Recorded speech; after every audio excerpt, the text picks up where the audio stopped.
If you want financial freedom, I'm going to give you my honest advice. Because at 19, I dropped out of college with 81 cents in my bank account, 6 figures in debt, and an old beat up car. And today I'm debt free, net worth millionaire with $548,523 in just one of my investment accounts. It took me about 10 years to get here. And in this video, I'm giving you the exact 5-step roadmap that got me from broke to financially and time free. No hype, no crypto bro nonsense, just what actually worked. Before I get into all of this video is sponsored by Anthropic. And I want to show you the tool that makes my whole workflow actually run. It's called Claude Cowork. It's in the Claude desktop app and it works nothing like regular AI chat. You give it access to folders on your computer, set a task, and it executes autonomously in the background while you do other things. Practically, here's what that looks like for me. Every Monday, I come to my desk and 10 drafted podcast pitch emails are waiting for me. I didn't write them. I set up a scheduled cowork task once and it runs every single week on its own. I also used it to turn my course content into actual tools for my members, like a pricing calculator that gives them a personalized recommendation. Things I couldn't build a year ago, I can build in an afternoon. Not a chatbot, an actual working session. Link is in the description and pinned comment. And I'll warn you now, what I'm going to teach you is not easy, but it is very simple, even borderline boring, but it works. So let's dive in. Before I made a single dollar, I had to fix something that was completely free. And if you skip this one step, none of the other 4 will work. Step 1 is believing financial freedom is actually possible for you. I know that sounds fluffy, but hear me out. This is the most practical step on this list because every money decision you make flows from whether or not that you believe it can work. Now, I did not come from money. I was living in my grandmother's guest bedroom in Green Bay, Wisconsin. My only financial education was overhearing my grandma listen to Dave Ramsey on the radio while she got ready for her shift as a Walmart greeter. My extended family dealt with gambling issues, bankruptcy, extreme credit card debt. I had zero financial literacy handed to me, other than my parents set me up with a checking account when I was maybe in middle school. What started my journey was books. The first financial book I remember reading was called Smart Women Finish Rich. I also read Rich Dad, Poor Dad, and I Will Teach You to Be Rich. And here's the funny part. I don't think I actually followed most of the steps in those books. I did negotiate down some medical debt, which was huge, but the biggest thing I walked away with was belief. Those books put me in the right mindset to make better decisions going forward, to believe I could pay off my debt, buy a house someday, and become financially independent. The other thing that built my belief, my parents were both small business owners, and my friends' parents with 9-to-5s were always gone, mostly hated their jobs, and honestly seemed miserable. Sure, my parents talked about the stress of business, but they set their own schedules and grew things on their own terms. And that's why when I dropped out of college in 2008 and couldn't even land a second interview anywhere, I took it as the push that I needed to start my own photography business. So if you're starting from nothing, no money, no financial literacy, maybe even a family history of money struggles, I'm living proof that where you start does not decide where you finish. Grab one good financial book this week, not to follow every single step, but to start believing this is possible for you, because it is. Most people chasing financial freedom are chasing a feeling, and you cannot hit a goal that you've never actually defined. So step 2 is figuring out your financially free number. Financial freedom is not one universal number. It's specific to your life, and until you define it, you're just working hard in a random direction. So set the goal, then work backwards and ask yourself, do I need to get out of debt first? Do I want to buy a home? Do I want to start investing so I can retire at 60? Or do I want to retire way earlier than that? Maybe your number is my monthly expenses covered without a boss. Maybe it's a paid off house and a certain amount invested. Whatever it is, write that actual number down. And here's why this matters so much. When I was 6 figures in debt, become a millionaire felt impossible, but negotiate down one medical bill felt doable. Pay off this one debt? That felt doable too. When you know your number, you can reverse engineer it into small, boring, winnable steps. And boring, winnable steps are what financial freedom is actually made of. And this costs you nothing but 20 minutes and maybe a piece of paper, and it changes every decision you make after it. Because you can't choose the right vehicle to earn your freedom until you know exactly what freedom costs. Which brings me to step 3, because how you earn that number matters more than anything else. The way most people are trying to reach financial freedom mathematically, can't get them there, and nobody's telling them.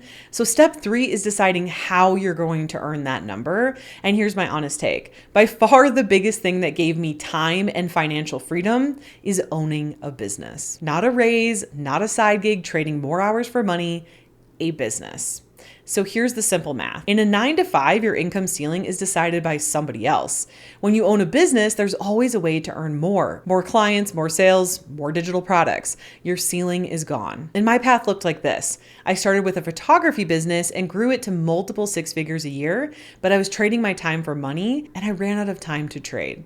Then I discovered digital products and everything changed. I could now create something once and sell it over and over. And since 2014, I've done over $9 million in revenue with digital products. And today my model is simple. A YouTube channel that brings people in and digital products, especially a membership that they can buy, and that's it. No paid ads, no cold DMs, no complicated funnels. And this isn't just me. My student Tony recently got 30 students signed up for her digital product course.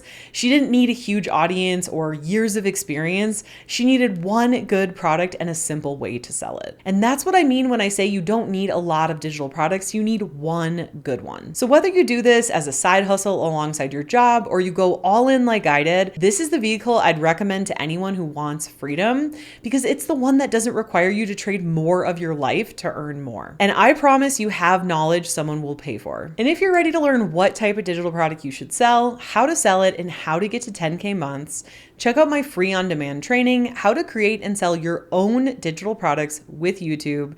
The link is in the description below this video. Now, here's where I might make some of you mad, because the exciting ways to invest are exactly how people stay broke. Step 4 is investing your earnings. Earning money is only half of financial freedom. What you do with it is the other half. And my honest advice here is deeply, wonderfully boring. Like day trading, crypto, NFTs, in my opinion, that's essentially gambling. And I think it's near impossible to get rich gambling. It sounds way more exciting than what I'm about to say, but the stock market's growth year over year is around 7 to 10%. And if you look at how much it's grown since 2020, it's honestly insane. Slow and steady invested long-term into something like the S&P 500, that's the game. So invest as early as possible, but hear me out. It's also never too late. Now, real talk on financial advisors, not everyone needs one. You can absolutely invest on your own, but when you become a high earning business owner, having one is smart. Since getting my financial advisor, I have invested way more than I ever did on my own. They make sure money actually gets sent to my accounts, they hold me accountable, and they've even given me tips on things like HSA accounts, how much of my bonuses to invest, and when it actually made sense to upgrade my car. And you don't need to be a finance nerd to do this step. You just need to consistently buy boring investments and let time do the heavy lifting. It's not sexy, but neither is being broke at 65, so choose your hard. And one of the sayings that I love is time in the market beats timing the market. So again, I've done over $9 million in revenue, and I'm about to tell you why I don't drive a Range Rover and why I drive a used hybrid instead, because this is the step almost everyone gets backwards. Step 5 is 2 habits that work together. Double down on what you're already good at and live well below your means. And I cannot stress that second part enough. First, double down on your skills. For me, I'm a YouTuber. I teach people how to start online businesses and YouTube channels, so I keep sharpening that skill instead of chasing 10 other shiny new ones. Whatever you're already good at, go deeper, not wider. Second, people hear $9 million in revenue since 2014 and assume I live in a mansion, drive a brand new Range Rover, and wear designer everything. In fact, I do none of those things. Obviously. I live in a modest house. We have 2 paid off used cars. We have no debt and our retirements are already taken care of. All because we live well below our means. And when the cost of living doubled and tripled after COVID, yes, of course we felt it, but it didn't harm us because we were already living so far below our means. And here's what nobody tells you. As a business owner, living below your means is a freaking superpower. You can take the smart risks your business needs without panicking about money. A down year, doesn't scare you. You can take a month off if you want to. And honestly, I've been in masterminds with high-end business owners, and a lot of people making their lives look flashy on social media are secretly swimming in debt. And I don't want any debt. Not a debt to a creditor, not a debt to a boss. Most people need way less money to live the life they want than they think they do. And freedom isn't bought with flashy stuff. It's bought with the gap between what you earn and what you spend. If you widen that gap, pour it into your skills and your investments, and you'll be shocked how fast the ship turns. And if you're ready to learn what type of digital product you should sell, how to sell it, and how to get to 10K months, check out my free on-demand training, How to Create and Sell Your Own Digital Products with YouTube. The link is in the description below this video. So remember, believe it's possible, define your number, build a business that earns it, and invest it in a boring way. And live below your means while you double down on your skills. It took me about 10 years, and I started with 81 cents, 6 figures in debt, and 0 financial literacy. If I can turn that ship around, so can you. And it's not even really the money we're after, right? It's the freedom. And if you're ready to learn what type of digital product you should sell, how to sell it, and how to get to 10K months, check out my free on-demand training, How to Create and Sell Your Own Digital Products with YouTube. Link is in the description below this video. And now that you know my honest advice for financial freedom, you might be wanting to learn how selling ebooks with Claude changed my life and why you should not sell on Amazon. But how do you do that? Well, it all starts with watching this next video here, because when you pair what you just watched with what's in this video, it's going to be way more powerful. See you in the next video.